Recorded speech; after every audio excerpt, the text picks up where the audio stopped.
everyone, and welcome to our video. Today we're going to be discussing the topic of message to women considering doing porn. And this is going to be great because we have two women here who have been in porn, so they can tell you the truth. So first of all, I just want to introduce myself. I'm Jessie. I'm the executive director of AntiPornography.org, a non-religious, non-partisan, non-profit organization. And why don't we introduce everyone else? Vanessa? I'm Vanessa Belmond. I'm an ex-porn performer, stripper, escort, and webcam girl. Great. And Jessie? Hi. I'm Jessie Rogers, and I'm also an ex-porn star.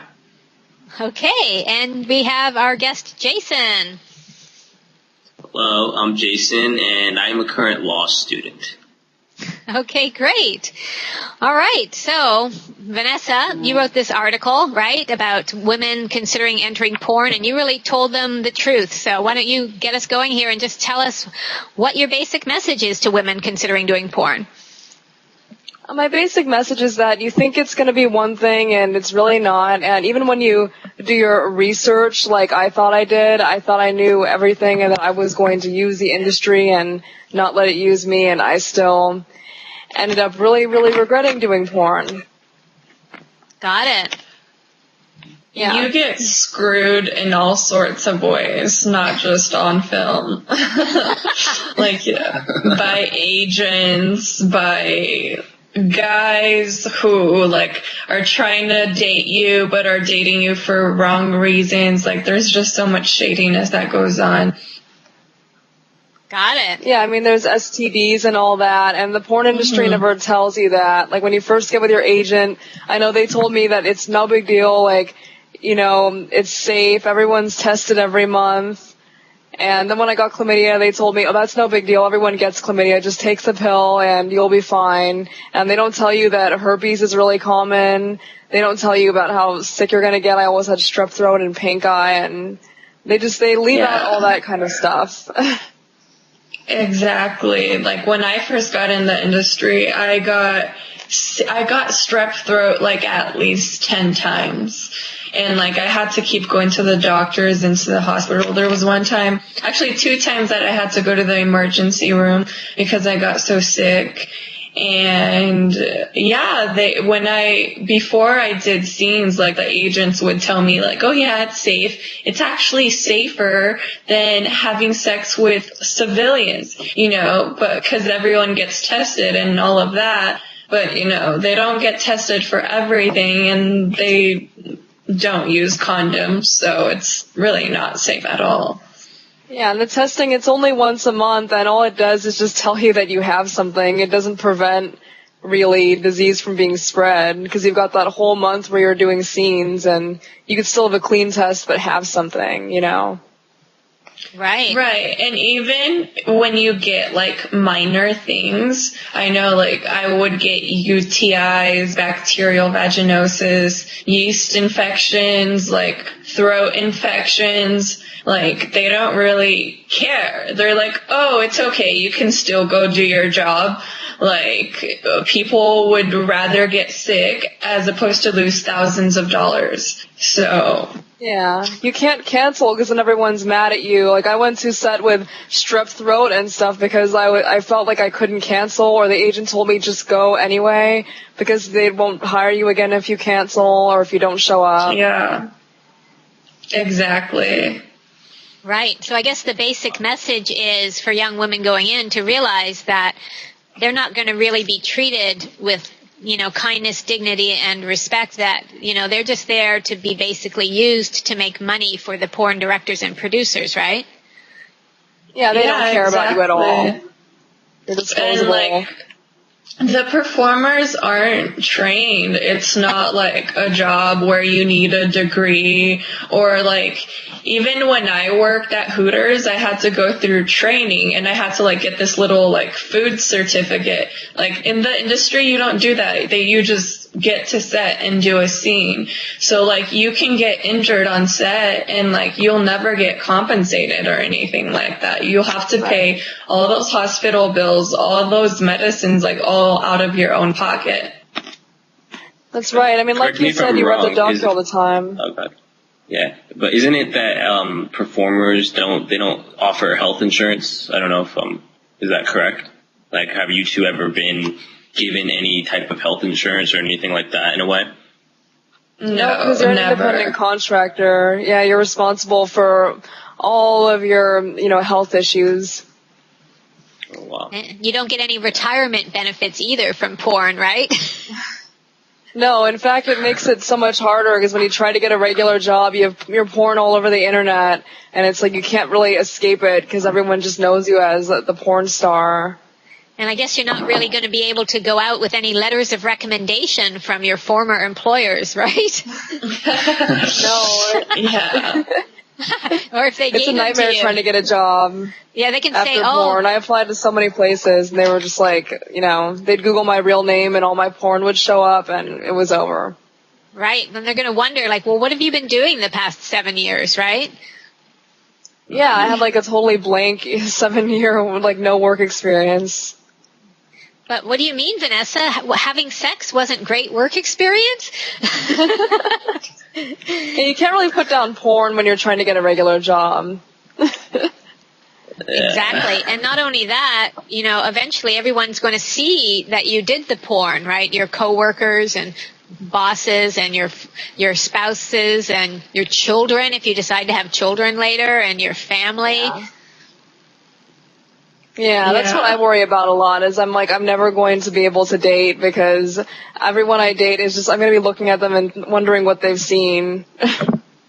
Yeah, or even like mainstream stuff. Like before I got into porn, I had a modeling agency in New York, and I did that for about 5 years. And, like now after all the porn stuff, it's obviously more difficult for me to get back into stuff like that. Cause they're like, oh, well, your name is attached to porn. Or even if I try to use my real name, the industry, like it says on the release forms, they can release my real name, on the scenes and stuff like that. So it just sucks. Yeah, exactly. And kind of leading from that is how I even came across that information that you just said. It's funny how they don't tell girls steps to becoming a porn star. They don't have that. But if you search on the internet how to make a porn site or how to do something like that, they'll tell you everything of how these girls, or how to pretty much make that company and what to do, and it's part of the contracts. And they show release forms online saying that those girls, if you do get into it, they have the right to do whatever they want with your name, your fake name, real name. So that's a scary thought, even as a male, knowing that it's imagined stuff that you're doing on your screen names right now at home. If you go and do something, imagine if everything will be attached when you apply for a job, or if anyone searches it. That's a good thing to remember. Yeah, it's definitely, there's not much privacy because my real name is totally out there. When you Googled my real name, all my Alexa Cruz porn stuff would come up. So it was even though I used a fake name, it didn't matter. Right. So it looks like it follows you forever. Yeah, it does. And it's just hard to explain to your family, to even just future friends. Like I said, whenever I meet someone, I always wonder if they've seen me in a gangbang or something, and are they just going to think of me as the porn star? So it's just hard to have a regular life.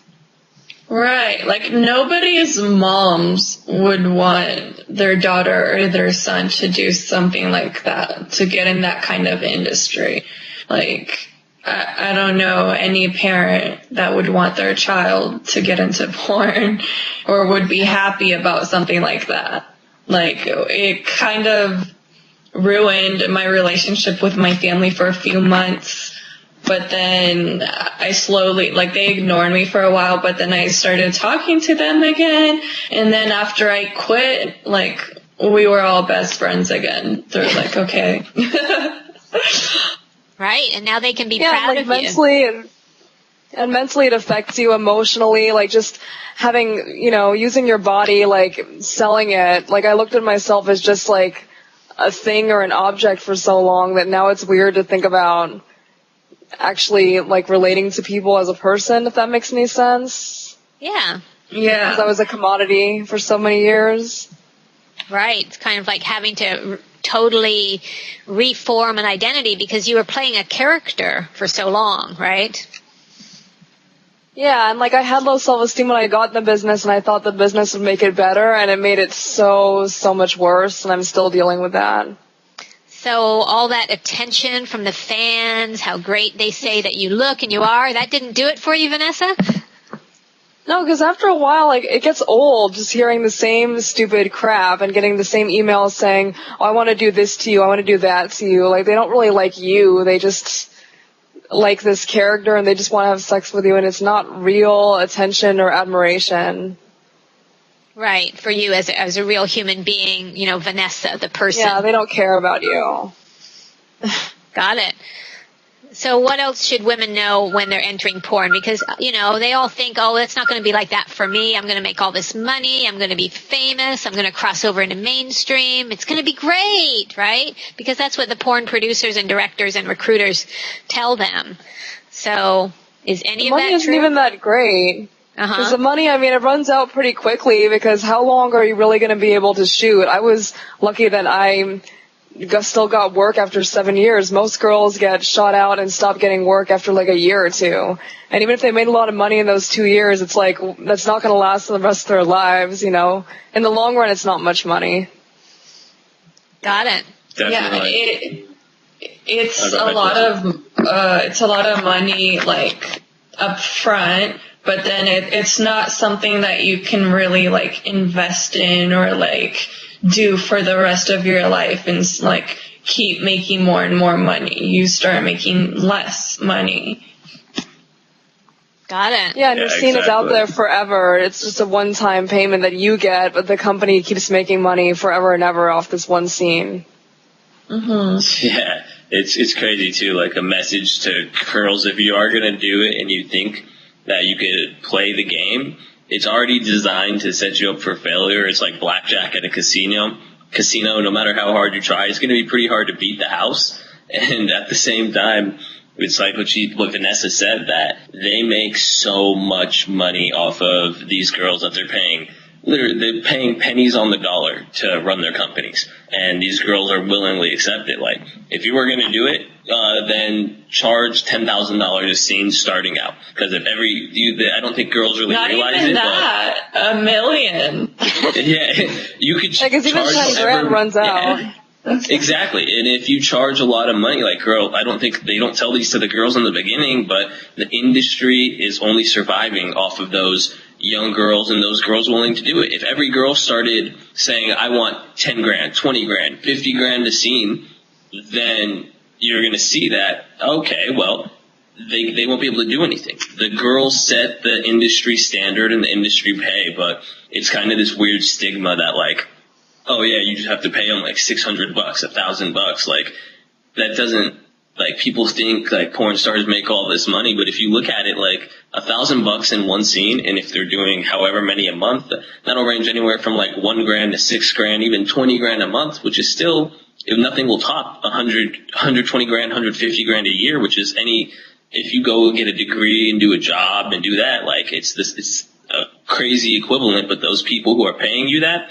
are making millions, and they get to use it for free. Like, if you were an artist, if you are, let's say, a rapper, if you were a musician, even an actress, you get royalties on your work. So they'll pay you up front, and they'll say, okay, here's 10% for the rest of your life every time we make $1 off this, you know? So that's something, like, if you really think that you're going to hustle the game, then you better come in there with knowing that, hey, okay, you should be charging this much money because of that. Whatever they tell you. That's never going to happen. Yeah, it's sad. No one's ever going to pay you 10 grand. There's not even close. They would just laugh at you and tell you to come back when you're ready to take the regular rate. Because there's like 1 million girls out there. There's a new girl every day. You're disposable. Exactly, and that's what kind of like shows it. Like, that's one thing. Like, I saw all this information from a site that's just like telling you how to build a porn site, how to do this. Like, there's so many girls who are willing to take so much lower that's what they'll do. They'll show you, like, go in there and ask for $5,000, $10,000. They would, like Vanessa said, they'll just laugh at you and say, okay, on to the next one. They don't care that you're a human being, that you have bills to pay, that you're valuing yourself. They care about, okay, I need to lower my overhead. And you get all the girls that do drugs and all that. I mean, some girl that's on meth is not going to be like, well, I need $5,000. They're just going to take whatever they can get. Like, these girls, or the men too, that everyone's just too damaged to really expect them to all band together and demand higher prices. And even if they did, a new flood of people would come in and just take the regular prices. And ultimately, it's not worth it no matter how much you're charging anyway. Yeah, right. I agree. It's not. The price that you pay for the rest of your life, you know, of the regret of having it out there. I mean, really, and the money will be gone, but the regret will remain, right? Yeah. Yeah. And it's just really emotionally damaging. It is. And they try to keep you, like, as a sex object, not only, like, working in porn, but they'll try to get you, like, feature dancing gigs, which is, like, stripping, and then they'll try to get you, like, escorting gigs, which is a fancy word for prostitution. So that's why, you know, girls get stuck in that little circle of, like, stripping, escorting, porn, and, like, webcamming as well. Yeah, because you feel like you can't do anything else, so it really just traps you. Right, and then you're expected to do harder and harder things over time because they don't want to pay you to do the stuff that they've already seen, right? So you end up kind of crossing your own boundaries and doing like double penetration and double anal and gangbangs and all that, right? Yeah, because when I first got in, I didn't even think I was going to ever do anal, but that changed really quickly because that's just the standard in the business now. So really, you don't have much choice if you want to make any money, right? To automatically do things you didn't intend to. So that's why you always see even the women that start out really soft always end up going harder. Yeah. Right, that's the way it was for you, Jessie, right? You were only going to do some light stuff at the beginning? Kind of, yeah. But I figured that it was too hard on me to just, like, you know, like, work 7 days a week and get penetrated in my vagina for all those days. So that's why I kind of resorted to other holes, I guess you can say. Right. So. Yeah. We get what you're saying, right. So, I mean, just think how sad that is. Women out there, young women, girls who are considering doing porn, that your vagina is going to get so sore you'll end up letting people do other things just to give it a rest, right? I mean, that's kind of crazy. Yeah. Also, I mean, realistically... Yeah, you start to think of yourself as just holes, you know? I mean, that's really sad. You think of yourself as an object or just something that you can sell.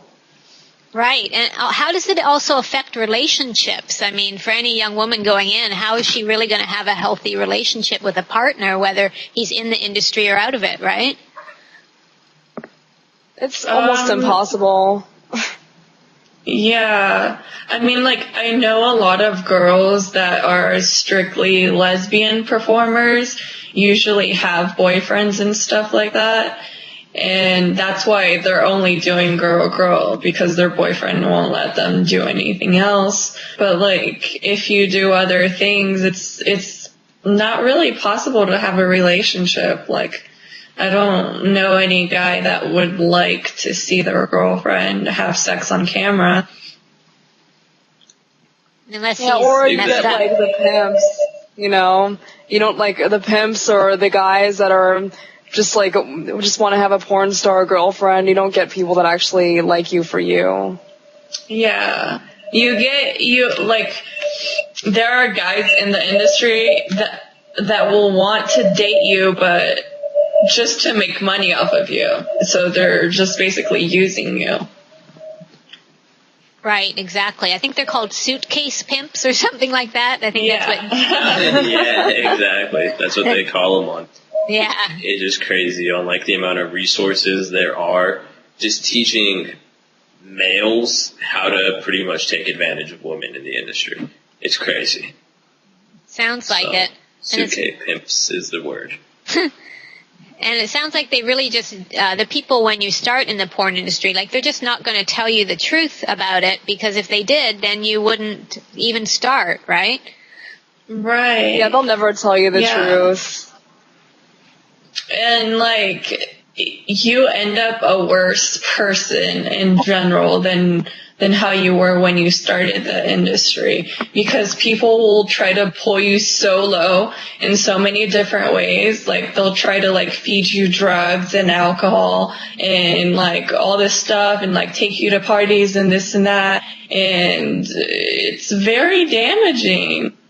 Like, a lot of girls get addicted to those things. So, it's not good. Sounds like a really toxic, and you have to do unhealthy something. world. You gotta like numb yourself, or it's really, really unhealthy just for your mind and all that. Right. Jenna Jameson talks about in her book, she says that she saw so many young women come in who were so sweet and so nice, and then she'd see them a year or two later, and they'd be all tough and hardened and with a bad attitude and really negative. And so it not only affects people physically and financially in their relationships in their personal life, but it also just affects their psyche, They just become less happy, less friendly, less positive people. Yeah. Yeah, definitely. I know there was this friend of mine. He's a photographer, but he's like a mainstream photographer, and I would shoot with him sometimes while I was in the industry. And then when I got out of the industry, like, I was also like still doing photo shoots with him. And then when I was telling him about how I quit, like, he just kept staring at me. I'm like, why are you staring at me? And he was like, you just light up now. You look like you actually have a soul now. I'm so glad you're out of that industry, because you basically, like, when I met you, it seemed like you didn't have a soul. Wow. So that's what it does to girls. Right. That is so true. Well, that could be a slogan, like on a t-shirt, porn steals your soul. Yeah. Or like whether you're watching it or participating in it. It's like there's just no positive energy within the porn industry. Like, it sucks it out of you. Yeah, it makes you feel really empty. It's very draining. That would be a good word to put it. Yeah, definitely. So a lot of women think that they're going to cross over, they'll just cruise through porn and go into mainstream. So how many women does that happen with? What, like 1%? And that 1%, I mean, what do they really do in Hollywood? They don't become real actresses. They just play hookers, or they play themselves in some bit part. But like, even like Jenna Jameson, have you really seen her like in a real sitcom or on a movie or anything? I mean, not really. She just plays herself, or she plays a hooker. Right. Same with Sasha Grey. A few roles she's gotten. There, people will always like attach your name to sex. So not only porn, also escorting, stripping, and stuff like that. So those are the kind of roles that people would want to put you as. Right. Just if you want to do mainstream, I would say the last thing to do is do porn. Wow. Like if you want to be a real actress or something, that's like, porn is not something you want to do at all. Yeah, exactly. Like, they might both be acting, in quote unquote, but like the difference between mainstream acting and like porn acting, like, so much more goes into a real Hollywood production as opposed to having sex. And I guess it's sad that some of those producers and whatnot kind of feed that, oh, it's so easy, but it's kind of like, it's unrealistic to say that porn and mainstream acting are any sort of equivalent just because you're acting or quote unquote performing, Good point. Yeah, and you could be so talented, and Hollywood isn't going to respect you because you did porn, and people in general aren't going to, accept you in a real movie, because all they know you as is a porn star. It doesn't matter how long you've been out. I mean, Jenna's been out for 6 or 7 years or longer, and people still only look at her as a porn star. Right, and how many other things has she been seen in? Honestly, the things that I can remember hearing about her is that she's been in the news for being pulled over for drunk driving or things like that, or a fight with her boyfriend or husband. I mean, so it's not like she's taken the world by storm, the mainstream industry, since she left. So, and if she can't, well, good luck to anybody else, right? And another thing I want to bring up, like, I was doing some research after I quit, and I found out there's a lot of girls, like, after they quit that commit suicide or have some kind of accident because they get so depressed and they don't know what else to do with their lives. Right. There's a very high casualty rate in the sex industry in general, and that includes porn because it is really just prostitution on film, and it's just as damaging. On that topic, Vanessa, we discussed this in one of the other videos that you did, but you actually were so depressed in porn that you didn't overtly commit suicide, but you were kind of engaging in a slow form of suicide through, like alcohol and drugs, right? Yeah, like the last year I was in, I just started drinking a lot and taking a lot of pills, and I kind of just hoped that if I got liver cancer, or that if I drank enough I would get liver cancer or something early and just die a lot earlier, so I kind of was trying to speed up my death, which sounds really terrible. But I think a lot of girls, or a lot of women in porn do that, and even the men too. Right. Just keep drowning themselves in, substance abuse and hope it'll all be over or something like that. Right. Yeah. In different ways. Oh. Right. Okay, everybody, we've pretty much covered all of the things that we can. I think if women who are watching this, considering getting into porn, aren't convinced by now, probably nothing else is going to do it for them.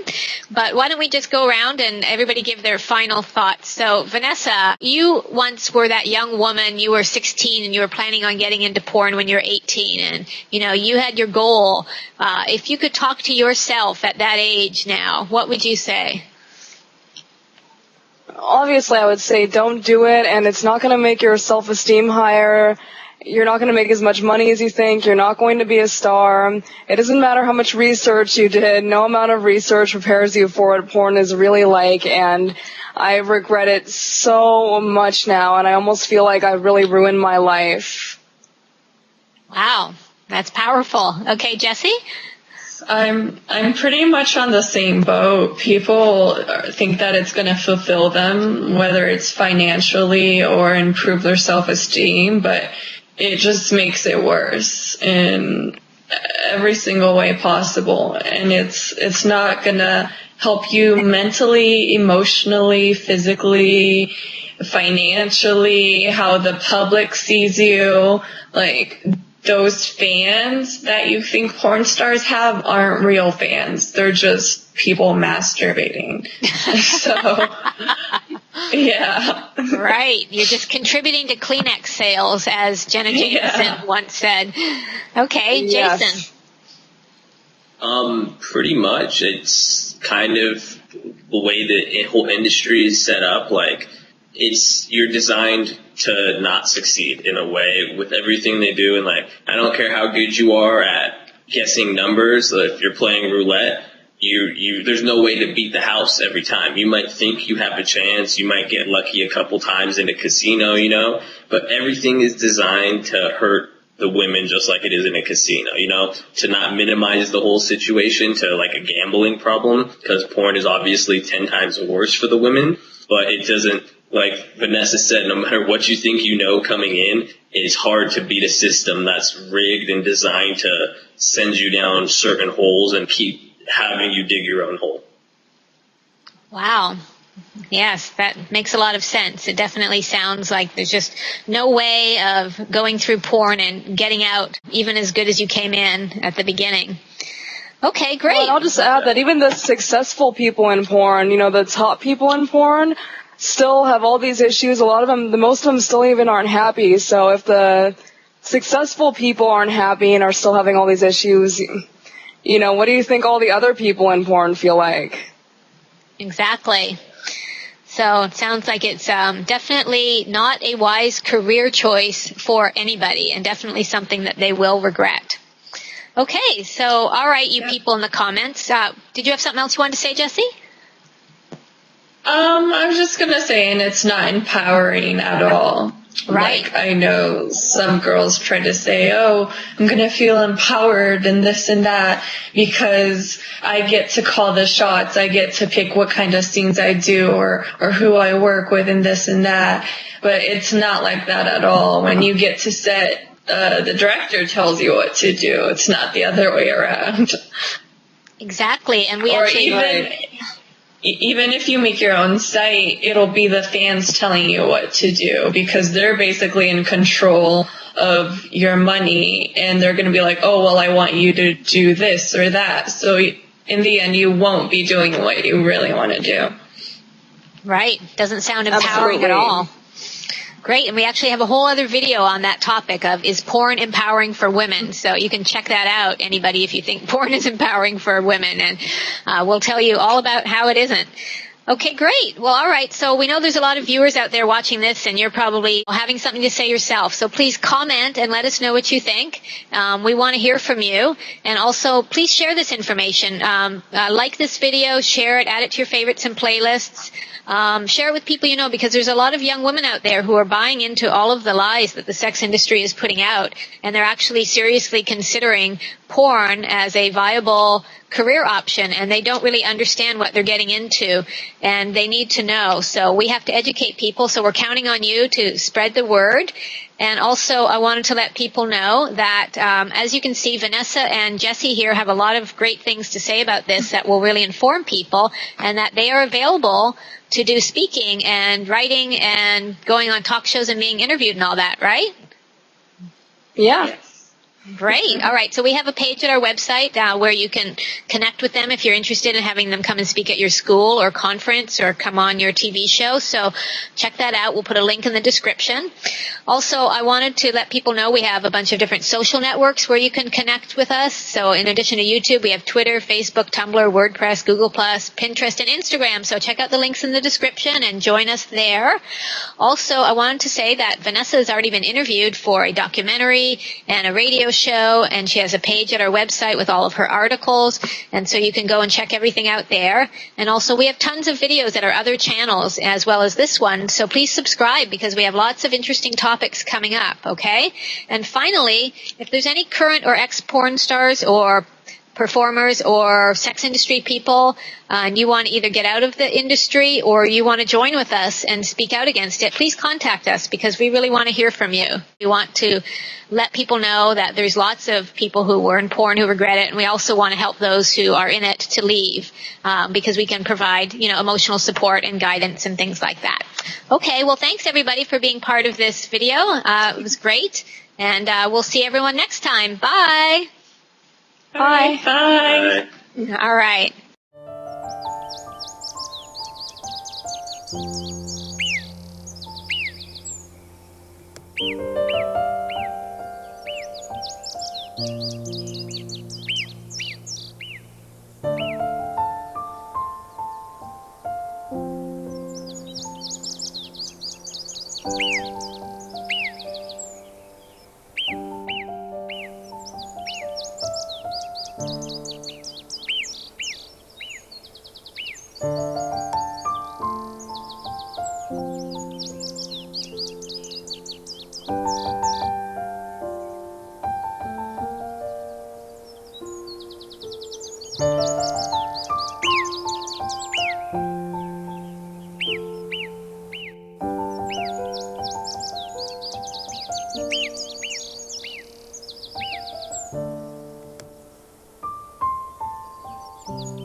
you.